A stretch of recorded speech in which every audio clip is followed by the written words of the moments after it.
पुन्हा एकदा महायुतीत नाराजी नाट्य रंगल्याची चर्चा आहे। चैत्यभूमीवर अभिवादन सभेत मुख्यमंत्री आणि राज्यपालांनी भाषण केलं, मात्र राजशिष्टाचारानुसार मुख्यमंत्री देवेंद्र फडणवीस यांच्या आधी उपमुख्यमंत्री एकनाथ शिंदेंचं भाषण नियोजित होतं। शिंदेंचं भाषणही तयार होतं, पण ऐनवेळी उपमुख्यमंत्री एकनाथ शिंदे यांना भाषण करण्यापासून रोखण्यात आलं आणि थेट मुख्यमंत्र्यांचंच भाषण नियोजित करण्यात आलं।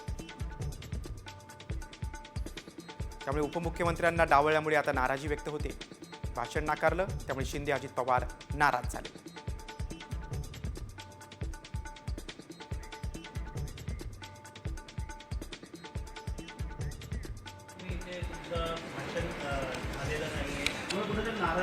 कुणाची? अरे बाबासाहेबां चैत्यभूमीला जाणं, बाबासाहेबांचं दर्शन घेणं, बाबासाहेबांना विनम्र अभिवादन करणं यापेक्षा दुसरं मोठं काय असू शकतं? हजारो लाखो ठिकाणी या ठिकाणी बाबासाहेबांची जयंती साजरी होते। त्याच्यात सगळ्यात आनंद प्रत्येकाला आहे आणि मलाही आहे।